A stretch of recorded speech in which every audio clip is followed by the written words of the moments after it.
ಸ್ನೇಹಿತರೆ ನಮಸ್ಕಾರ. ನಾನು ರವೀಂದ್ರ ಜೋಶಿ. ಇವತ್ತು ನಮ್ಮ ಮುಖ್ಯಮಂತ್ರಿ ಸಿದ್ದರಾಮಯ್ಯನವರು ಅತ್ಯಂತ ಸಂಭ್ರಮದಿಂದ ರಂಜಾನ್ ಹಬ್ಬವನ್ನು ಆಚರಿಸಿದರು. ಮಿಲ್ಲರ್ಸ್ ರಸ್ತೆಯಲ್ಲಿರುವಂಥ ಈದ್ಗಾದಲ್ಲಿ ಮಸೀದಿಯಲ್ಲಿ ಇವರು ನಮಾಜನ್ನು ಮಾಡಿ ಬಾಂಧವರಿಗೆ ಶಾಂತಿ ಸಂದೇಶವನ್ನು ಕೋರಿದರು. ಸಿದ್ದರಾಮಯ್ಯನವರು ಯಾವತ್ತೂ ಉಗಾದಿ ದಿವಸ ಬೇವು ಬೆಲ್ಲ ಕೊಟ್ಟದ್ದನ್ನು ನಾನು ನೋಡಲಿಲ್ಲ. ಶಿವರಾತ್ರಿ ದಿವಸ ಜಾಗರಣೆ ಮಾಡಿದ್ದನ್ನು ನೋಡಲಿಲ್ಲ. ಆದರೆ ಮುಸಲ್ಮಾನರೇ ನಾಚುವ ಹಾಗೆ ಮೈ ಮೇಲೆ ಟವಲ್ ಹಾಕ್ಕೊಂಡು ತಲೆ ಮೇಲೆ ಸ್ಕಲ್ ಕ್ಯಾಪ್ ಹಾಕ್ಕೊಂಡು ಅವರನ್ನೂ ಮೀರಿಸುವ ಹಾಗೆ ಇವತ್ತು ಹಬ್ಬವನ್ನು ಆಚರಿಸಿದ್ದು ಬಹಳ ವಿಶೇಷವಾಗಿತ್ತು. ಅವರೊಬ್ಬರೇ ಅಲ್ಲ, ಕಾಂಗ್ರೆಸ್ಸಿನ ಬೇಕಾದಷ್ಟು ಜನ ನಾಯಕರು ಇವತ್ತು ಶುಭಾಶಯ ಕೋರಿದ್ದಾರೆ ಬಾಂಧವರಿಗೆ. ಅವರ ಜೊತೆ ಊಟವನ್ನು ಮಾಡಿದ್ದಾರೆ. ಕಳೆದ ಒಂದು ವಾರದಲ್ಲಿ ಇಫ್ತಿಯಾರ್ಗಳನ್ನು ಮಾಡಿದ್ದಾರೆ.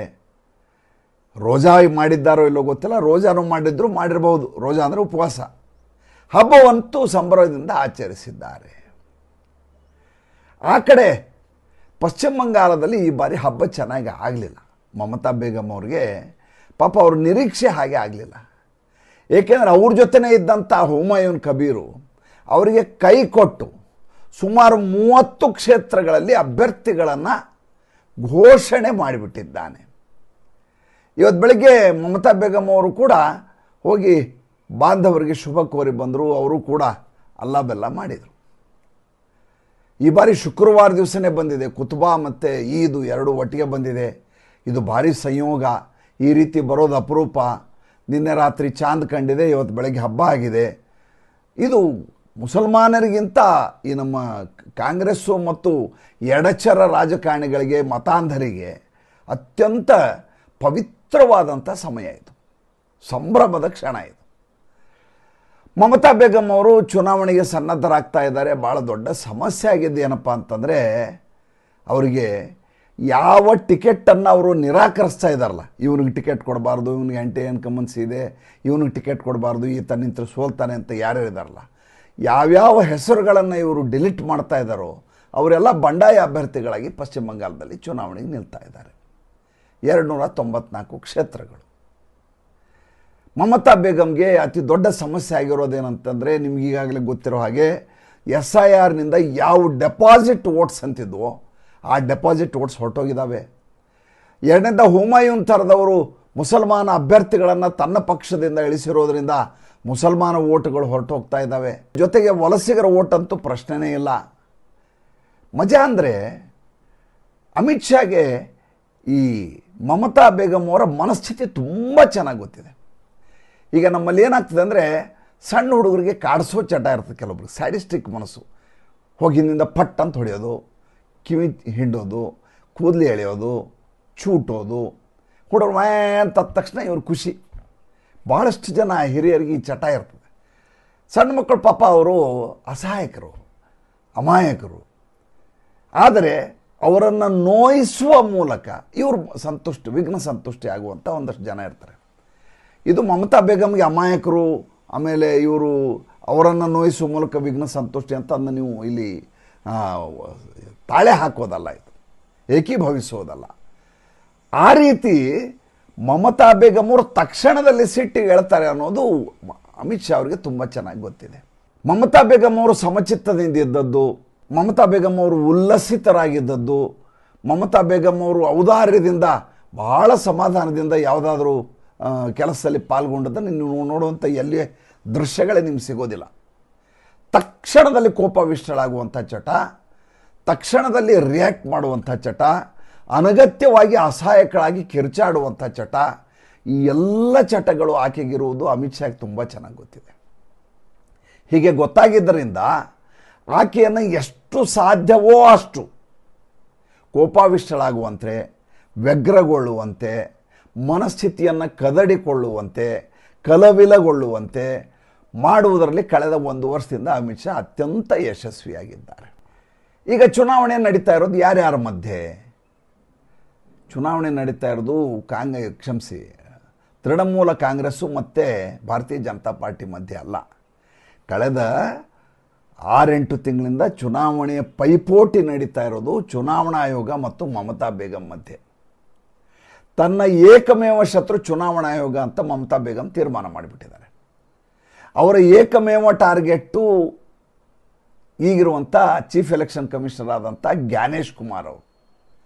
ಜ್ಞಾನೇಶ್ ಕುಮಾರ್ ಅವ್ರನ್ನ ಹೇಗೆ ಸಿಕ್ಕಾಕ್ಸ್ಬೇಕು, ಹೇಗೆ ಮಹಾಭಿಯೋಗ ಮಾಡಬೇಕು, ಹೇಗೆ ವಾಗ್ದಂಡನೆ ಮಾಡಿಸ್ಬೇಕು, ಹೇಗೆ ಸುಪ್ರೀಂ ಕೋರ್ಟ್ನವ್ರು ಸೋಲಿಸಬೇಕು ಅನ್ನುವುದರಲ್ಲೇ ಅವರ ಸಂಪೂರ್ಣ ಸಮಯ ಕಳೆದು ಹೋಗಿದೆಯೇ ವಿನಃ ನನ್ನ ಎದುರಾಳಿ ಭಾರತೀಯ ಜನತಾ ಪಾರ್ಟಿ ಯಾವ ರೀತಿಯ ಪೂರ್ವ ಸಿದ್ಧತೆ ಮಾಡ್ಕೋತಾ ಇದೆ, ಅದು ಎಲ್ಲೆಲ್ಲಿ ರ್ಯಾಲಿ ಮಾಡ್ತಾ ಇದೆ, ಯಾವ್ಯಾವ ಅಭ್ಯರ್ಥಿಗಳನ್ನ ಹಾಕ್ತಾ ಇದ್ದಾರೆ, ಅದ್ರ ಕಡೆ ಗಮನವೇ ಇಲ್ಲ.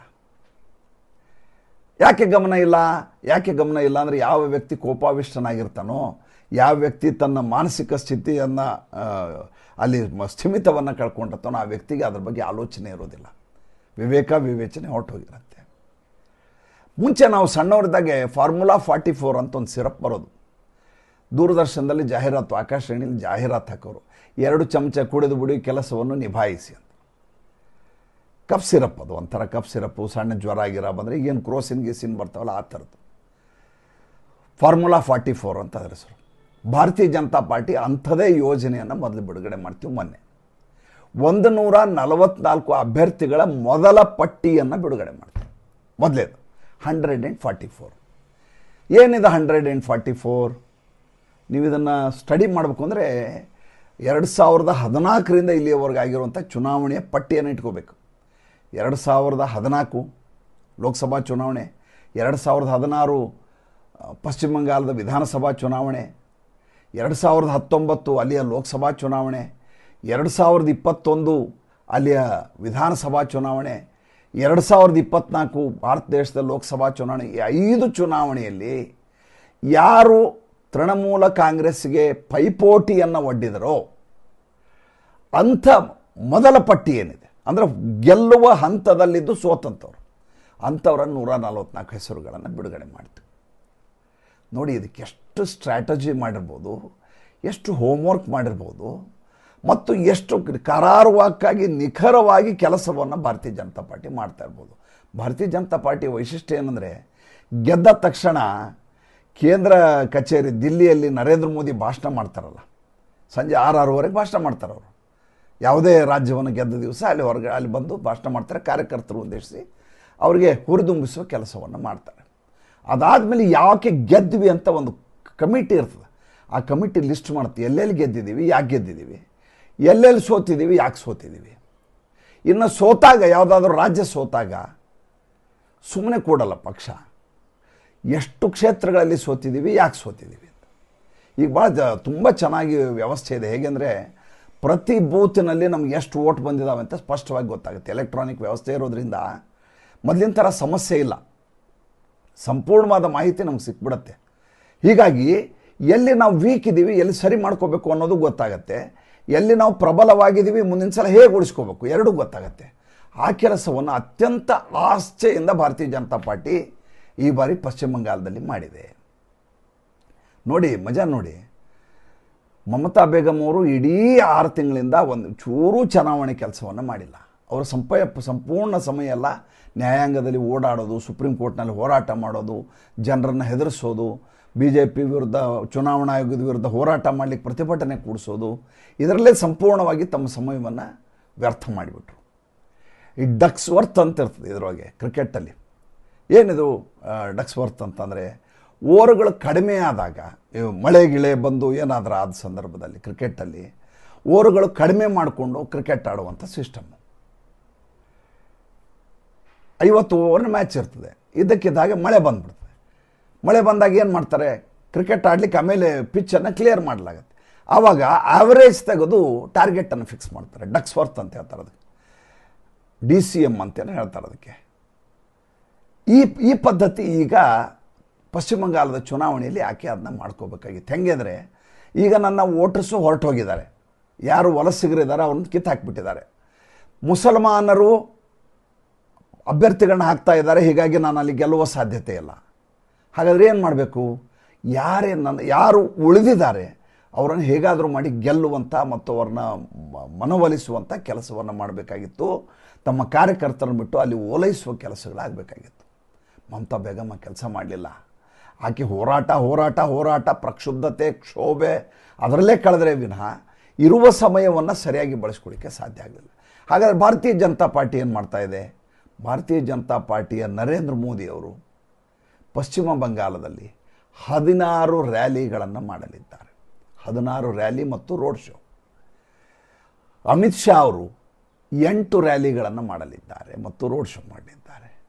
ನವೀನ್ ನಿತ್ಯನ್ ನಮ್ಮ ಅಧ್ಯಕ್ಷರು, ಆತ 7 ರ್ಯಾಲಿಗಳನ್ನು ಮಾಡ್ತಾ ಇದ್ದಾರೆ. ಯೋಗಿ ಆದಿತ್ಯನಾಥ್ 8 ರ್ಯಾಲಿಗಳನ್ನು ಮಾಡ್ತಾ ಇದ್ದಾರೆ. ನೋಡಿ, ನರೇಂದ್ರ ಮೋದಿ ಆದ ತಕ್ಷಣ ಅತಿ ಹೆಚ್ಚು ರ್ಯಾಲಿಯನ್ನು ಮಾಡ್ತಾ ಇರೋದು ಒಂದು ಅಮಿತ್ ಶಾ, ಇನ್ನೊಂದು ಯೋಗಿ ಆದಿತ್ಯನಾಥ್. ಹಿಮಂತ ಬಿಸ್ವ ಶರ್ಮಾ ಅಂತೂ ಬಂದೇ ಬರ್ತಾರೆ.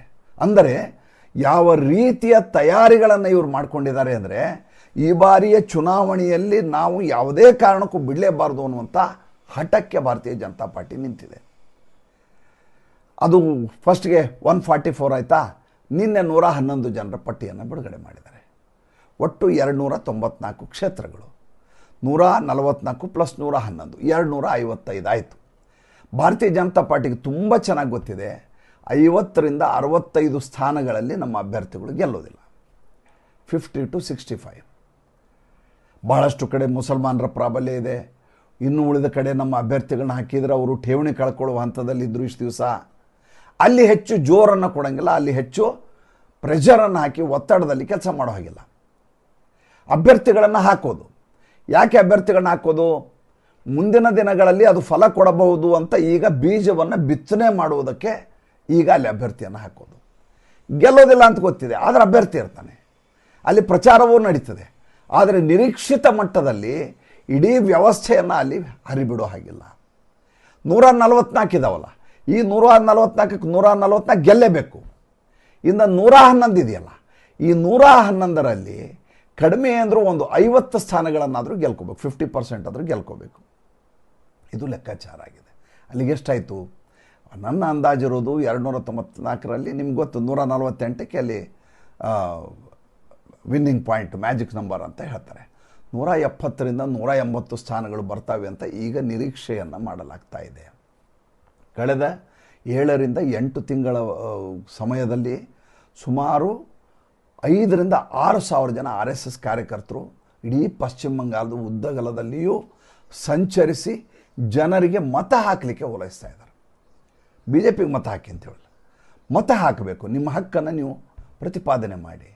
ಯಾವುದೋ ಗೂಂಡಾಗಿರಿ ಮತ್ತೊಂದು ಹೆಸರು ಹೇಳ್ಕೊಂಡು ಹೆದರುವ ಅಗತ್ಯವಿಲ್ಲ. ನೀವೇನಿದ್ರು ವೋಟ್ ಹಾಕಬೇಕಷ್ಟೇ.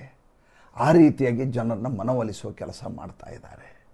ನೋಡಿ, ಭಾಳ ಮಜಾ ಇದೆ. ಈ ವಾಗ್ದಂಡನೆ ಮಾಡಬೇಕು ಅಂತ CEC ಮೇಲೆ ಪ್ರಯತ್ನ ಮಾಡಿದಲ್ಲ, ಜ್ಞಾನೇಶ್ ಕುಮಾರ್ ಮೇಲೆ, ಅದು ಟುಸ್ ಆಯ್ತು. ಅದು ಮಾಡಲಿಕ್ಕೆ ಸಾಧ್ಯ ಆಗಲಿಲ್ಲ, ಅದು ಬೇರೆ ವಿಚಾರ. ಇದೇ ರೀತಿ TN ಶೇಷನ್ಗೆ ಇನ್ನಿಲ್ಲದ ಹಾಗೆ ಕಿರುಕುಳ ಕೊಡುವ ಕೆಲಸವನ್ನು ಮಾಡಲಾಯಿತು. ನಿಮ್ಗೆ ಈಗಾಗಲೇ ಹೇಳಿದ್ದೆ ನಾನು. ಕರ್ಕೊಂಬಂದದ್ದು ರಾಜೀವ್ ಗಾಂಧಿ TN ಶೇಷನನ್ನು. TN ಶೇಷನ್ ಪರಮಾಪ್ತ ರಾಜೀವ್ ಗಾಂಧಿಗೆ. ಆದರೆ TN ಶೇಷನ್ ಎಂಥ ಮಗ್ಗುಲ ಮುಳ್ಳಾದರು ಅಂದರೆ ಕಾಂಗ್ರೆಸ್ಸಿಗೆ, ಕೊನೆಗೆ 91ರಿಂದ 97 ಅವರ ಅವಧಿ, ನರಸಿಂಹರಾಯರು ಇಬ್ಬರು ಅಡಿಷ್ನಲ್ ಎಲೆಕ್ಷನ್ ಕಮಿಷನರ್ ಬೇಕು ಅಂತ ಇನ್ನಿಬ್ಬರನ್ನ ಸೇರಿಸ್ಬಿಟ್ರು. ಒಬ್ಬರೇ ಇದ್ದಂಥ ಸ್ಥಾನ ಅದು ಚುನಾವಣಾ ಆಯೋಗಕ್ಕೆ, ಮುಖ್ಯ ಚುನಾವಣಾ ಆಯುಕ್ತ. 3 ಜನ ಆಗಬೇಕು ಅಂತಂದದ್ದು PV ನರಸಿಂಹರಾಯರು. ಒಬ್ಬ ಕೃಷ್ಣಮೂರ್ತಿ, ಇನ್ನೊಬ್ಬರು ಗಿಲ್, MS ಗಿಲ್. ಅವರಿಬ್ಬರನ್ನು ಟೇಬಲ್ಲು ಕುರ್ಚಿ ಹಾಕೊಂಡು ಕೂಡು, ನೀನು ಏನು ಕೆಲಸ ಮಾಡೋ ಅಗತ್ಯ ಇಲ್ಲ ನೀವು ಅಂತ ಖಾಲಿ ಕೂಡಿಸ್ಬಿಟ್ಟಿದ್ರು. ನರಸಿಂಹರಾವ್ ಅವರಿಬ್ಬರನ್ನ ಕರ್ಕೊಂಬಂದಿದ್ದು ಯಾಕೆ ಅಂದರೆ, TN ಶೇಷನ್ ಕಿರುಕುಳ ಕೊಟ್ಟು ತೀರ್ಮಾನ ಮಾಡುವಾಗ 2-1 ಅಂತರದಲ್ಲಿ ಗೆಲುವಾಗಬೇಕು ಅಂತ. ಯಾವುದೇ ತೀರ್ಮಾನ ಮಾಡುವಾಗ 3 ಜನರಲ್ಲಿ ಇಬ್ಬರು ಏನು ಹೇಳ್ತಾರೋ ಅದು ತೀರ್ಮಾನ ಆಗುತ್ತೆ. TN ಶೇಷನ್ ಇಬ್ಬರು ಕೆಲಸನೇ ಕೊಡಲಿಲ್ಲ. ಕೊನೆಗೆ ಸುಪ್ರೀಂ ಕೋರ್ಟ್ಗೆ ಹೋಗಲಾಯಿತು. ಸುಪ್ರೀಂ ಕೋರ್ಟ್ನಲ್ಲಿ ಇಲ್ಲ, ಇನ್ನಿಬ್ಬರನ್ನು ತಗೊಳ್ಳೋಂಥ ಅವಕಾಶ ಇದೆ, ಅವ್ರಿಗೂ ನೀವು ಕೆಲಸವನ್ನು ನಿಭಾಯಿಸಲಿಕ್ಕೆ ಅವಕಾಶ ಕೊಡಬೇಕು ಅಂತ ಹೇಳಿದರು. TN ಶೇಷನ್ ಆ ರೀತಿಯಾಗಿ ಮಾಡೋದು ಅಷ್ಟೇ ಅಲ್ಲ, ಅಭ್ಯರ್ಥಿಗಳು ಮೆರವಣಿಗೆ ಮಾಡಿ ಗಲಾಟೆ ಮಾಡಿಕೊಂಡು ಜನರನ್ನು ಸೇರ್ಕೊಂಡೋಗಿ ನಾಮಪತ್ರ ಸಲ್ಲಿಸಲಿಕ್ಕೆ ಹೆದರೋರು. ಯಾಕೆಂದರೆ ಎಷ್ಟು ಖರ್ಚಾಯಿತು ಅಂತ ಇವರೇ ಅಂದಾಜು ಮಾಡಿ ಅಕೌಂಟ್ಗೆ ಹಾಕಿಸ್ಬಿಡೋರು. ಅದಕ್ಕೆ ಒಳ್ಳೆ ಸೂತಕದ ಮನೆಯಿಂದ ಹೋದಂಗೆ ಅಭ್ಯರ್ಥಿಗಳು ಕದ್ದು ಹೋಗಿ ನಾಮಪತ್ರ ಸಲ್ಲಿಸುವ ಸ್ಥಿತಿ ತಂದು ನಿಲ್ಲಿಸಿದರು. ಆ ರೀತಿ ನನಗೆ ಕಾಣಿಸ್ತಾ ಇರೋದು ಈ ಜ್ಞಾನೇಶ್ ಕುಮಾರ್ ಅವರು. ಜ್ಞಾನೇಶ್ ಕುಮಾರ್ ಅವರು ಅಷ್ಟು ಕ್ಷಮತ್ವ, ಅಷ್ಟು ಸಾಮರ್ಥ್ಯ ಇಲ್ಲದೆ ಹೋಗಿದ್ರೆ ಮಮತಾ ಬೇಗಂ ಎದುರುಗಡೆ ಈ ರೀತಿಯಾದಂಥ ಗೆಲುವನ್ನು ಗಳಿಸಲಿಕ್ಕೆ ಸಾಧ್ಯವೇ ಇರಲಿಲ್ಲ. ಈಗ ನೋಡಿ ಏಪ್ರಿಲ್ 23ಕ್ಕೆ ಚುನಾವಣೆ ಶುರು ಆಗ್ತದೆ, 2 ಹಂತದ ಚುನಾವಣೆಯಲ್ಲಿ ಕೊನೆಯ ದಿವಸದವರೆಗೂ ಹೆಸರುಗಳನ್ನ ಸೇರ್ಪಡೆ ಆಗುತ್ತೆ. ಅಲ್ಲಿ ಸ್ವತಃ ಇವರ ಭವಾನಿಪುರದಲ್ಲಿ 48,000 ಮತಗಳ ಕೈ ಬಿಡಲಾಗಿದೆ. ಕೊನೆಯ ಕ್ಷಣದವರೆಗೂ ಹೆಸರು ದಾಖಲಾತಿ ಆಗ್ತಾ ಇರೋದ್ರಿಂದ ಮತದಾರರ ಹತ್ರ ಹೋಗಿ ಹೇಳ್ಕೊಳ್ಳಿಕ್ಕೆ ಮಮತಾ ಬೇಗಮ್ಗೆ ಅವಕಾಶವೇ ಇಲ್ಲ. ಇನ್ನು ರಂಜಾನ್ ಹಬ್ಬದಲ್ಲಿ ಬುರ್ಕಾ ಹಾಕ್ಕೊಂಡೋಗಿ ಕೈ ಹಿಡಿದು ಕುರಾನ್ ಓದಿದರೆ ಅಥವಾ ನಮಾಜ್ ಪಠಣ ಮಾಡಿದರೆ ಈಕೆ ಓಟ್ ಹಾಕಿಬಿಡ್ತಾರ? ಅವೆಲ್ಲ ಸಾಧ್ಯ ಆಗಲಾರ್ದ ಮಾತು. ಇನ್ನು ನಮ್ಮ ಸಿದ್ದರಾಮಯ್ಯ, ಈ ಪ್ರಿಯಾಂಕ್ ಖರ್ಗೆ, ಇವರೆಲ್ಲ ಅಲ್ಲಾಹನ ಕೃಪೆಯಿಂದ ಬಂದವರು. ಪರಮೇಶ್ವರು ಇವರೆಲ್ಲರೂ ಅಲ್ಲಾಹನ ಕೃಪೆಯಿಂದ ಬಂದವರು. ಇವರು ನಮಾಜ್ ಮಾಡಿದ ತಕ್ಷಣ ಮುಸಲ್ಮಾನರು ನಮ್ಗೆ ಓಟ್ ಹಾಕ್ತಾರೆ ಅಂತ ತಿಳ್ಕೊಂಡು ಓಲೈಸುವ ಕೆಲಸವನ್ನು ಶುರು ಮಾಡಿದ್ದಾರೆ. ಮುಂದಿನ ಚುನಾವಣೆಯಲ್ಲಿ ಇವ್ರಿಗೂ ಕೂಡ ಇದೇ ಗತಿ ಬರುತ್ತೆ, ಬೇಕಾದ್ರೆ ಕಾದು ನೋಡಿ. ಪಶ್ಚಿಮ ಬಂಗಾಳದಲ್ಲಿದೆಯಲ್ಲ, ಭಾರತೀಯ ಜನತಾ ಪಾರ್ಟಿ ಗೆಲ್ಲಲಿ ಅಂತ ಜನ ಓಟ್ ಹಾಕೋದಲ್ಲ, ಮಮತಾ ಬೇಗಮ್ ಅವ್ರನ್ನ ಬದಲಿಸಬೇಕು ಅಂತ ಓಟ್ ಹಾಕ್ತಾರೆ. ಪರಿವರ್ತನ್ ಅಂತ ಹೇಳ್ತಾ ಇದ್ದಾರೆ, ಪರಿವರ್ತನೆ ಅಂತ. ಪರಿವರ್ತನೆಗಾಗಿ ಆಕೆ ವಿರುದ್ಧವಾದ ಮತಗಳು. ಏನಾರೂ ಆಗಲಿ, ಭಾರತೀಯ ಜನತಾ ಪಾರ್ಟಿ ಅಧಿಕಾರಕ್ಕೆ ಬರುತ್ತಲ್ಲ, ಅಷ್ಟು ಸಮಾಧಾನ ಪಡಬೇಕು. ಮತ್ತು ಮುಂದಿನ ಸಂಚಿಕೆಯಲ್ಲಿ ಮಾತಾಡ್ತೀನಿ. ಧ್ವನಿ ಸರಿ ಇಲ್ಲ, ತಮಗೆ ಬೆಳಗ್ಗೆ ನಿವೇದಿಸಿಕೊಂಡಿದ್ದೇನೆ, ಸ್ವಲ್ಪ ಕರ್ಕಶವಾಗಿದೆ, ಕ್ಷಮಿಸಿ. ಬೇಗ ಹುಷಾರಾಗುವ ಪ್ರಯತ್ನ ಮಾಡ್ತೇನೆ. ನಾನು ಭಾನುವಾರ ಇದೆ, ವಾಯ್ಸ್ ರೆಸ್ಟ್ ಕೊಡು ಅಂತ ಹೇಳಿದ್ದಾರೆ. ವಾಯ್ಸ್ ರೆಸ್ಟ್ ಕೊಡೋಕ್ಕೆ ಸಾಧ್ಯ ಆಗಿಲ್ಲ. ಸೋಮವಾರದ ಹೊತ್ತಿಗೆ ಹೇಗಾದರೂ ಮಾಡಿ ಸರಿಯಾಗಿ ಬಂದು ತಮ್ಮೆದುರಿಗೆ ಹಾಜರಾಗುವ ಪ್ರಯತ್ನ ಮಾಡ್ತೀನಿ.